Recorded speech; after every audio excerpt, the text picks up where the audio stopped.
നമ്മൾ multi layer പെർസെപ്ഷനാണ് പഠിക്കുന്നത്. ഈ കഴിഞ്ഞ തവണ നമ്മൾ സിംഗിൾ ലെയർ പെർസെപ്ട്രോൺ പഠിച്ചു. ഈ സിംഗിൾ ലെയർ പെർസെപ്ട്രോൺ ഒരു പ്രശ്നമുണ്ട് സാങ്കേതികമായിട്ട്.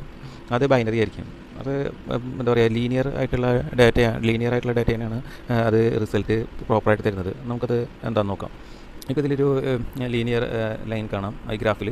അതിൽ ഒരു പെർട്ടിക്കുലർ വാല്യൂസ് 0 ലൈനിൻ്റെ ഒരു സൈഡിലും മറ്റ് വാല്യൂസ് 1 മറ്റൊരു സൈഡിലായിട്ടാണ് നമുക്ക് കാണുന്നത്. അപ്പോൾ ഈ ലീനിയർ ഗ്രാഫിൽ നമുക്ക് കറക്റ്റായിട്ട് സെപ്പറേറ്റ് ചെയ്യാൻ പറ്റുന്നുണ്ട്. ഇനി നമുക്ക് ഈ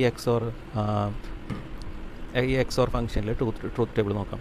x1 x2 എന്നുള്ളതാണിത്. മൂന്നാമത്തെ ടേബിളുള്ളത് y ആണ് റിസൾട്ട്. അപ്പോൾ ഈ എക്സോർ ഫംഗ്ഷൻ്റെ ട്രൂത്ത് ടേബിൾ നമ്മൾ ഇതിന് മുന്നേ പഠിച്ചിട്ടുണ്ട്.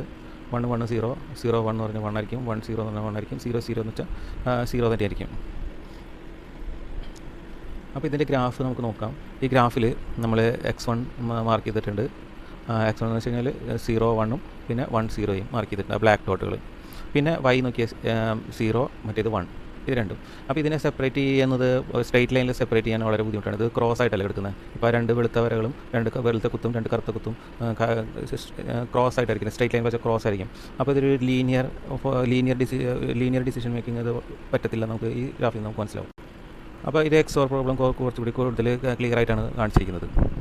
അതായത് x1 x2 ഇതിൻ്റെ കൂട്ടത്തിൽ തന്നെ റിസൾട്ട് ഇതിൻ്റെ കൂടെ തന്നെ നമ്മൾ വെയിറ്റേജും കൂടി ഇട്ടിട്ട് ആണ് ഇത് എന്താ പറയുക, ഈ കണ്ടീഷൻ കോൺട്രഡിക്റ്റ് ചെയ്യുന്നത് കാണിക്കാൻ വേണ്ടിയിട്ടാണ് ഈ സ്ലൈഡ്.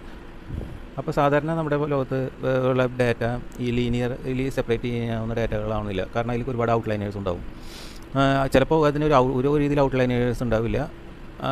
നമുക്ക് ചിലതൊക്കെ ലീനിയർലി സെപ്പറേറ്റ് ചെയ്യാവുന്നതാണ്. ചില ഡാറ്റ ലീനിയർലി ഒരിക്കലും സെപ്പറേറ്റ് ചെയ്യാൻ പറ്റാത്തതായിട്ടുള്ള ഡാറ്റകളുണ്ട്. ഇപ്പോൾ ലെഫ്റ്റ് സൈഡിലെ ഗ്രാഫിൽ നമുക്കൊക്കെ കുറേയൊക്കെ ഡാറ്റ നമുക്ക് ലീനിയർലി സെപ്പറേറ്റ് ചെയ്യാൻ പറ്റും. പക്ഷേ അതിൽ ഔട്ട്ലൈനേഴ്സ് ഉണ്ടോയെന്നുള്ള കാര്യം ചെക്ക് ചെയ്യുക. അത് കഴിഞ്ഞിട്ട് റൈറ്റ് സൈഡിൽ നോക്കാം. നമുക്കത് ലീനിയർലി സെപ്പറേറ്റ് ചെയ്യാൻ ഇമ്പോസിബിളാണ്. അപ്പോൾ ഇത് പൂർണ്ണമായിട്ട് ലീനിയർലി സെപ്പറേറ്റ് ചെയ്യാൻ പറ്റാത്ത ഡാറ്റയുടെ ഗ്രാഫിൻ്റെ ഒരു ഉദാഹരണമാണ്. അപ്പോൾ അത് സോൾവ് ചെയ്യാനാണ് നമ്മൾ മൾട്ടി ലെയർ പെർസെപ്ട്രോൺ എന്ന് പറയുന്നത്, MLP എന്ന് പറയും. അപ്പോൾ ഇതിൽ നമുക്ക് ഇൻപുട്ട് ഉണ്ടാവും, ഇൻപുട്ട് ലെയർ ഉണ്ടാവും, ഔട്ട്പുട്ട് ഉണ്ടാവും. പിന്നെ ഇതിലൊരു ഹിഡൻ ലെയേഴ്സ് ഉണ്ടാവും. അപ്പോൾ ഈ ഇൻപുട്ട് ലെയർ നമ്മൾ നേരത്തെ പറഞ്ഞ പോലെ തന്നെ വാല്യൂസ് നമുക്ക് കൊടുക്കാം. അത് ഹിഡൻ ലെയേഴ്സിലോട്ട് ചെല്ലുന്നു. അത് ഹിഡൻ ലെയേഴ്സിൽ ചില കാൽക്കുലേഷൻസും ഫംഗ്ഷൻസും പ്രവർത്തിച്ചിട്ട് നമ്മളത് ഔട്ട്പുട്ട് ലെയറിലോട്ട് പോകുന്നു. അപ്പോൾ ഈ ഹിഡൻ ലെയറിൽ തന്നെ മൾട്ടിപ്പിൾ ലെയേഴ്സുകൾ കാണും എന്നുള്ളതിന് ഉദാഹരണമാണ് ഓറഞ്ച് കളറിലുള്ള ഡോട്ടുകൾ കാണിക്കുന്നത്. ഇപ്പോൾ ഈ ഗ്രാഫിൽ ഈ ഗ്രാഫിൽ നമുക്ക് x1 x2 ഉണ്ട്. അത് കഴിഞ്ഞിട്ട് അതാണ് ഇൻപുട്ട് ലെയർ. പിന്നെ ഹിഡൻ ലെയേഴ്സ് ഉണ്ട്, h1 h2 h3 h4 എന്നുള്ള ഹിഡൻ ലെയേഴ്സ് ഉണ്ട്. പിന്നെ y ഉണ്ട്.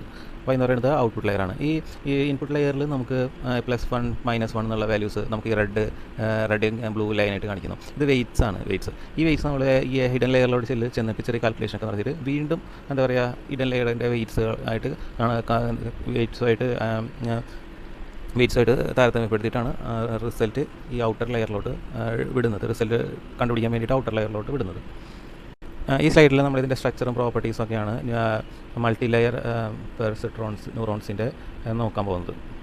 അപ്പോൾ അതിൽ ഇൻപുട്ട് നോഡ്സ് ഉണ്ട്, ഔട്ട്പുട്ട് നോഡ്സ് ഉണ്ട്, ആക്ടിവേഷൻ ഫംഗ്ഷൻ ഉണ്ട്, വെയ്റ്റ്സ് ആൻഡ് ബയസസ് ഉണ്ട്, എറർ ഫംഗ്ഷൻ ഉണ്ട്. ഇതാണ് ഇതിൻ്റെ സ്ട്രക്ചർ.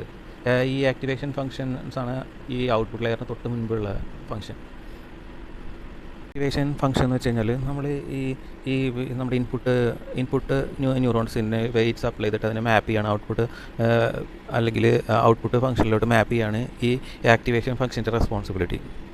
ഇത് different type of activation functions ആണ്. ഇപ്പോൾ ഐഡൻറ്റിറ്റി ഫംഗ്ഷൻ എന്ന് വെച്ച് കഴിഞ്ഞാൽ ലീനിയർ ഗ്രാഫാണ് കാണുന്നത്. ബൈനറി സ്റ്റെപ്പ് നമുക്ക് അതൊരു വേറെ രീതിയിലുള്ള ആക്ടിവേഷൻ ഫംഗ്ഷനാണ്. ലോജിസ്റ്റിക് മറ്റ് 2 ഫംഗ്ഷനുകളും കൂടി ഈ സ്ലൈഡിൽ എക്സ്പ്ലെയിൻ ചെയ്യുന്നുണ്ട്. ഇപ്പോൾ ഇത് എങ്ങനെയാണ് ഈ മൾട്ടി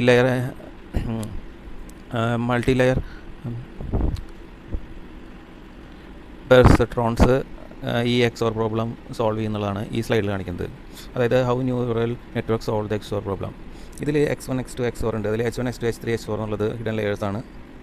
അത് കഴിഞ്ഞിട്ട് വെയ്റ്റ്സ് അപ്ലൈ ചെയ്യുന്നുണ്ട്. ഇത് കഴിഞ്ഞിട്ടാണ് നമുക്ക് ഔട്ടർ ലെയറിലോട്ട് ഇത് പോകുന്നത്. അപ്പോൾ നമ്മൾ ഈ സെക്ഷനിൽ മൾട്ടി ലെയർ പെർസെപ്ട്രോൺസ് പഠിച്ചു, ഈ സിംഗിൾ ലെയറിൻ്റെ ലിമിറ്റേഷൻസ് പഠിച്ചു, മൾട്ടി ലെയർ പെർസെപ്ട്രോണിൻ്റെ പ്രോപ്പർട്ടീസ് എന്താണെന്ന് പഠിച്ചത്, എങ്ങനെയാണ് വർക്ക് ചെയ്യുന്നത് വെച്ചു. പിന്നെ നമ്മൾ പഠിച്ചത് ആക്ടിവേഷൻ ഫംഗ്ഷനാണ്, different type of activation functions.